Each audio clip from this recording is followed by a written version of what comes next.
ऐसा नहीं है, जितना कमा करके लाए उस सबको अपने ही पेटी में अपने नाम से रख लो। आचार्य भगवान कहते हैं, आप श्रावक हैं और श्रावक का कर्तव्य है कि अपनी श्रावकोचित क्रिया से षट आवश्यक को अपने ध्यान में रखे। आचार्य कुंद कुंद स्वामी ने षट आवश्यक को और अंतर्भाव किया और 2 कर्तव्य बता दिए कि दान और पूजा करना है।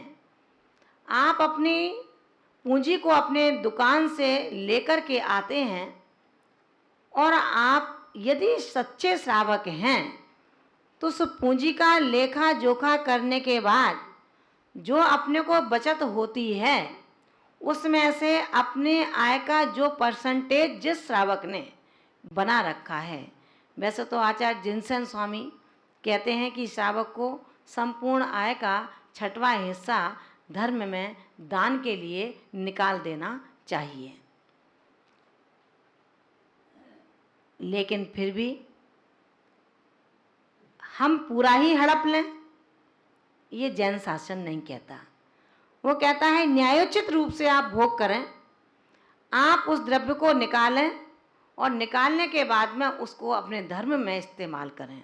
आपके शहर में जब साधु आते हैं उनके लिए हमें क्या व्यवस्थाएं करनी है, जिस व्यवस्था को पूरा समाज नहीं कर पा रहा हो उसको आप अकेले कर सकते हैं, क्योंकि आपने अपना मन यही बना रखा है कि मैं पद से नहीं, मैं लोक ख्याति से नहीं, मैं तो गुप्त रीति से अपने मोक्ष मार्गी की परिचर्या करूँगा।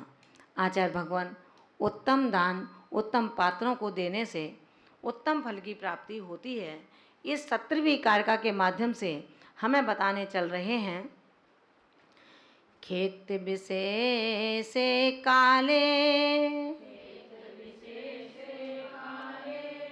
बविदम सुबीयम फलम जहाँ ब्यूलम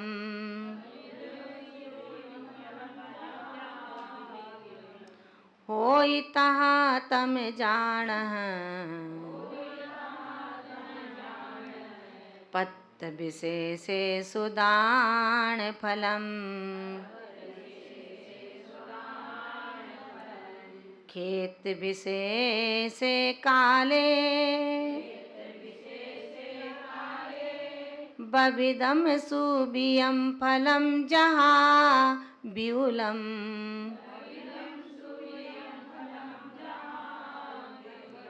होई तहाँ तम जानह पत्त विशेष सुदान फलम। आचार्य, हाँ आप लोग बोलिए।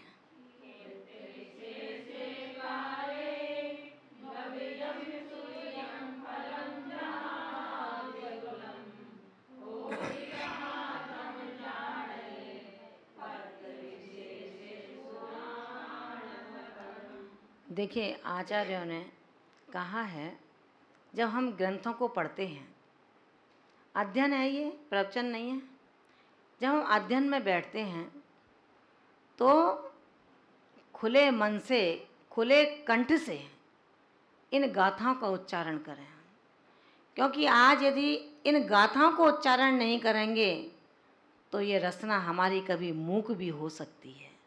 क्योंकि अपन बाहर तो बोलते हैं, बच्चों से तो बोलते हैं, पड़ोसियों से तो बोलते हैं, लड़ाई झगड़ा भी करते हैं, लेकिन जब नंबर आता है कहीं धर्म करने का, वहाँ पर हम पीछे हट जाते हैं। आचार्य भगवंतों ने स्पष्ट रीति से कहा है, ग्रंथ समझ में नहीं आता हो फिर भी आप बैठें, आपके सिर्फ बैठने से आपके क्षयोपशम में निश्चित रूप से कालांतर में वृद्धि होगी ही होगी। आचार्य भगवान जहाँ आज 17वीं कारिका में उन्होंने कहा कि जहाँ माने जिस प्रकार, जहाँ माने जिस प्रकार खेत विशेष से, खेत माने क्षेत्र, खेत माने क्षेत्र, ऐसे विशेष उत्तम क्षेत्र में काल विशेष से विशेष योग्य काल में बबियम, बबियम माने बोया गया, सुबियम माने उत्तम बीज, बियोलम माने विपुल, फलम फल को देने वाला होदी होता है। क्या समझ में आया? आचार्य भगवान कहते हैं जहाँ, जहाँ माने जिस प्रकार, क्षेत्र विशेष है, क्षेत्र विशेष में, काल विशेष है, काल विशेष में, योग्य काल में, बबियम बोया गया, सुबियम उत्तम बीज, ब्यूलम विपुल यानी कि बहुत ज़्यादा, और फलम माने फल को देने वाला होदी होता है। विशेष पात्रों में दिया गया तम उस दान फलम, दान के फल को जान है, जानो। क्या समझ में आया? जिस प्रकार किसान कब बीज वपन करता है? कब करता है? बारिश में। ऐसे कर देता है, कंकड़ कंकड़ का शोधन करता है, माटी को रौंदता है, अगर कंकड़ होते हैं तो उनको एक तरफ फेंकता है। कंकड़ कंकड़ शोधन करने के बाद उस धरती को पुनः बीज वपन की योग्यता जान करके तब उसमें बीज का वपन करता है। वो किसान है। जब किसान एक बीज के लिए उस धरती का इतना अन्वेषण करता है, इतना शोधन करता है, तो हम भी तो किसान हैं। हम अपने आत्मा रूपी खेत के किसान, दर्शन रूपी बीज का वपन करने के लिए, श्रद्धा रूपी बीज का वपन करने के लिए आत्मा रूपी खेत को उर्वरक बनाएं, उसे उपजाऊ बनाएं। उसके अंदर जो राग द्वेष के, मिथ्यात्व के मोटे मोटे प्रस्तर पड़े हुए हैं, पाषाण पड़े हुए हैं, ईर्ष्या ममकार, 9 कर्मों के जो कंकड़ बिखरे हैं, उनका शोधन करना होगा। उस किसान की तरह बरसात का इंतजार करता है और बरसात आने से पहले अपनी उस भूमि को उपजाऊ भूमि बना लेता है। अपनी बरसात कब आएगी? जब चौथा काल होगा। उस चौथे काल के लिए अपनी बंजर वसुधा को इस कलिकाल में हमें उपजाऊ बनाना होगा। कलिकाल कहकर के अपनी बंजर वसुधा को ऐसे ही नहीं डालना। ज्ञानी आत्मा समय रहते हुए अपने द्रव्य को किसान की तरह सुव्यवस्थित कर लेता है। हम भी अपने हृदय खेत के कंकड़ कंकड़ को शोधें, मोटे मोटे पाषाणों को हटाएं। जो 70 कोड़ा कोड़ी की आयु लेकर के बैठे हुए मोटे पाषाण हमारी इस उपजाऊ भूमि को, कभी बंजर भूमि को कभी उपजाऊ होने नहीं देंगे। उस किसान की तरह बीज राख फल भोग वे, जो किसान जगमाए। बीजों को सुरक्षित रख करके, पूरे बीज नहीं डाल देता, पूरी फसल नहीं खा लेता, पूरी फसल नहीं बेच देता, उन बीजों को संभाल करके रखता है। हम भी एक किसान हैं। अपने श्रद्धा के बीजों को सबको बांट ना दें। जो श्रद्धा है, आचार्य देव कहते हैं कि रे श्रावक, तू कितना भोला है, कितना नादान है, इतना भी नहीं जानता कि दान तो कर, लेकिन ऐसा दान मत कर कि दूसरे समय में कटोरा तेरे हाथ में आ जाए। शक्ति के अनुसार भोग कर, शक्ति के अनुसार पड़ोसी को दे, लेकिन उसका भोग करने से पहले उसके बीजों की सुरक्षा कर ले कि जब पुनः फसल का मौसम आएगा तो इन बीजों को पुनः वपन करके मैं फसल को प्राप्त कर सकता हूँ, उस फसल को प्राप्त कर लूँगा तो मेरी आजीविका, मेरा परिवार, मेरा समाज, मेरा पड़ोसी का व्यवहार सकुशल बना रहेगा। और सारे बीजों का वपन कर दे, सारे बीजों को बेच दे, तो अगली फसल आएगी क्या? आएगी क्या? नहीं आएगी।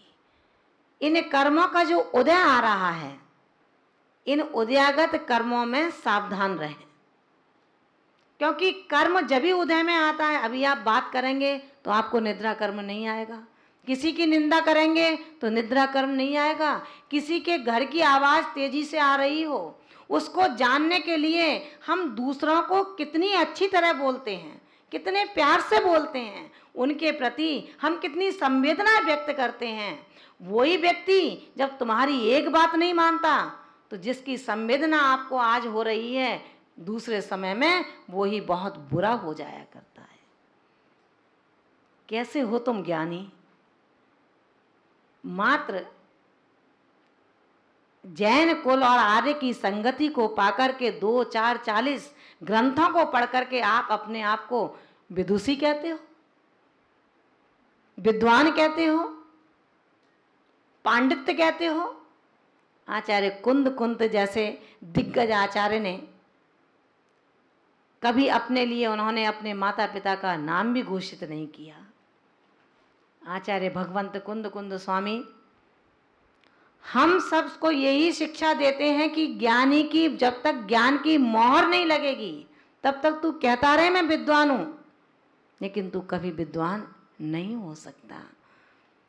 ज्ञान की पूर्णता अज्ञान की दशा 12वें गुण स्थान तक मौजूद है। और अपन कौन से गुण स्थान में बैठे हैं? कुछ पता नहीं कौन से गुण स्थान में है। चरणान योग कहता है 5वां गुण स्थान है, कर्णान योग कहता है कि बाल में से खाल निकालता है। 5वां गुण स्थान जब है जब आप व्रतों का निरतिचार पूर्वक नव कोटि से पालन करने में दत्त चित्त हैं, दूसरे के द्रव्य पर तुम्हारी दृष्टि नहीं है, जो तुम्हारा द्रव्य है वो भी दूसरों के नाम है। निंदा, ईर्ष्या, कसायों का पुट, जिनके पास में अनंतानुबंधी का द्रव्य नहीं है, अप्रत्याख्यानावरण का द्रव्य नहीं है, तब आपका 5वां गुण स्थान बनता है। और जब ये सारे द्रव्य मौजूद बैठे हों और केवल बाहरी वेद से मैं कहूँ 5वां गुण स्थान है, 6ठा गुण स्थान है, 7वां गुण स्थान है, तो अपन कुछ भी कहते रहें। कौवा जब छत की, घर के मकान की छत पर आकर के बैठा, काँव काँव किया, रोज का क्रम बना लिया। बच्चे ने माँ से पूछा कि माँ ये कौवा क्या कहता है? रोज अपनी छत की मुंडेर पर बैठता है, आखिर कहता क्या है? पता है माँ ने क्या कहा? माँ ने कहा कि बेटा ये कौवा कहता है कि मैं भी पहले बहुत अच्छा था, गोरा चिट्टा था, लेकिन मैंने लोगों की बहुत बुराई की। जब अपने गुरु आए, स्वाध्याय काल हुआ, उसमें स्वाध्याय के अनर्गल चर्चाएं की, अपने रत्नत्रयधारी अतिथियों की निंदा की। उसके फलस्वरूप और बाहर से मैं मंदिर जाता रहा, बड़े बड़े उपदेश करता रहा, बड़ी बड़ी व्याख्याएं करता रहा, सुंदर रचनाओं को लिखता रहा। उसका कारण ये हुआ, जो मैं अंदर बाहर से उजला था, अंदर से काला था, अंदर की कारोची ने मुझे बाहर को भी काला कर दिया। कृष्ण देही संसार से तर सकता है, लेकिन कृष्ण भावी संसार में सड़ता है। जिसके भाव कृष्ण हो, जिसके भावों में कालापन हो, उसका चेहरा भी समय पर काला हो जाता है। Face in index of body, हमारा चेहरा हमारे भावों का एक अनुक्रमण का है, एक निर्देश का है कि आपके परिणामों में है क्या। आचार्य भगवंतों ने हमें छोटे छोटे सूत्रों में बताया, जब आप स्कूल और विद्यालय कॉलेजों में पढ़ते थे, आपने पढ़ा होगा, आपकी सूक्तियां पुस्तकों में आती थी कि व्यक्ति की अनायास हंसी उसके मायाचार का प्रदर्शन करती है। बिना कारण हंसना, कोई कारण नहीं है फिर भी हंसना, इसलिए ऐसी हंसी से, ऐसे व्यक्ति से सावधान रहना है। अपरिचित व्यक्ति है, जिसका कोई परिचय नहीं है, उसको देख करके हम मुस्कुराने लगे, उन सूक्तियों में लिखा है कि ऐसे व्यक्ति से हमें सावधान रहना है। उसकी हंसी हमें उसके अंदर बैठी कमजोरी का दिग्दर्शन कराती है। अनायास कोई व्यक्ति नहीं हंसेगा, अनायास कोई ज्ञानी आत्मा होगा, ना व्यर्थ का बोलता है और ना व्यर्थ का हंसता है। ऐसी सूक्तियों को जब हम अपने जीवन में उतार लेते हैं